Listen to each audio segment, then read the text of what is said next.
Assalamualaikum warahmatullahi wabarakatuh.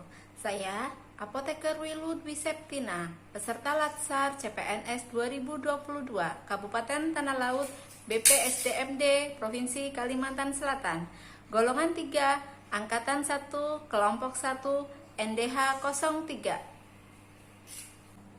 Di sini saya akan mempresentasikan mengenai analisis isu terkait upaya mewujudkan smart governance dengan perspektif manajemen ASN dan smart ASN.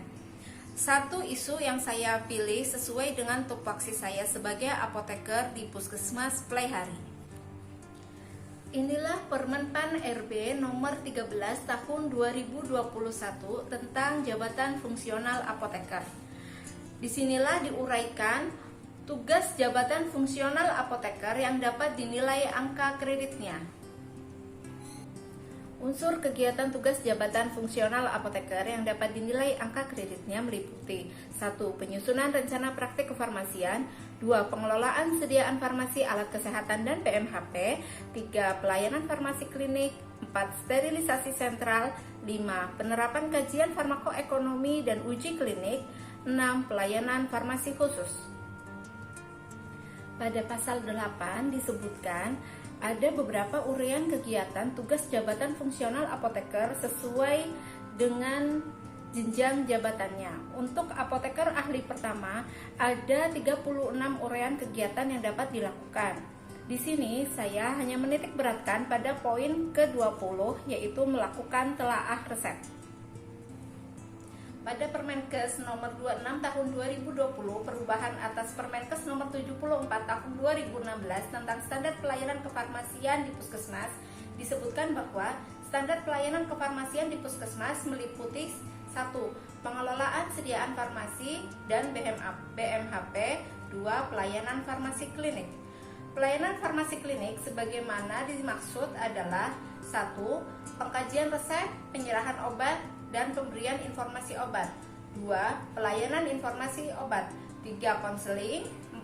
Ronde atau visit pasien khusus untuk puskesmas rawat inap, 5. Pemantauan dan pelaporan efek samping, 6. Pemantauan terapi obat, dan 7. Evaluasi penggunaan obat. Inilah kondisi saat ini yang saya temui di ruang farmasi atau di apotek Puskesmas Playhari. Kami sudah mengaplikasikan penerapan peresepan melalui aplikasi Simpus. Ini membuktikan bahwa kami ASN terus beradaptasi terhadap kemajuan teknologi untuk mewujudkan smart governance agar pelayanan kepada pasien lebih efektif dan efisien. Kemajuan teknologi tentunya harus diimbangi dengan kemajuan SDM.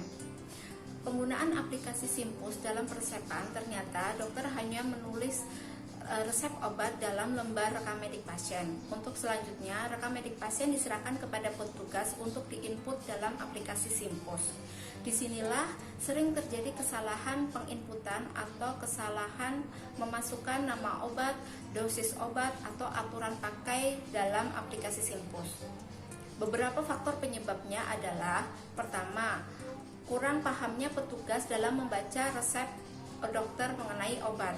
Kedua, menumpuknya pasien saat itu sehingga petugas terburu-buru dalam menginput resep dalam Simpus.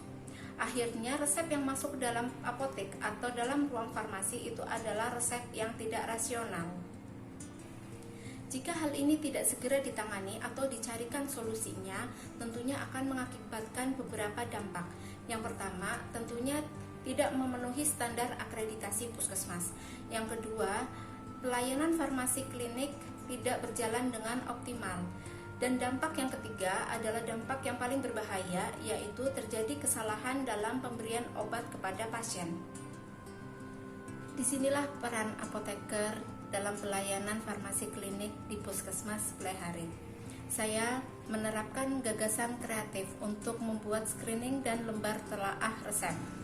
Dengan langkah yang pertama membuat format lembar telaah resep, kemudian mendiskusikan dengan ketua UKP, lalu mensosialisasikan lembar telaah resep tersebut dengan tenaga teknis kefarmasian lain di Puskesmas Playhari. Kemudian menerapkan screening dan telaah resep pada setiap resep yang masuk ke ruang farmasi sebelum resep tersebut dilayani. Hal ini dilakukan dengan harapan tidak terjadi kesalahan pemberian obat kepada pasien, dan pelayanan farmasi klinik di puskesmas Plehari akan berjalan lebih optimal. Demikian yang bisa saya sampaikan mengenai isu sesuai dengan tupoksi saya sebagai apoteker untuk mewujudkan smart governance. Bila ada kekurangan dan kesalahan, saya mohon maaf. Terima kasih. Assalamualaikum warahmatullahi wabarakatuh.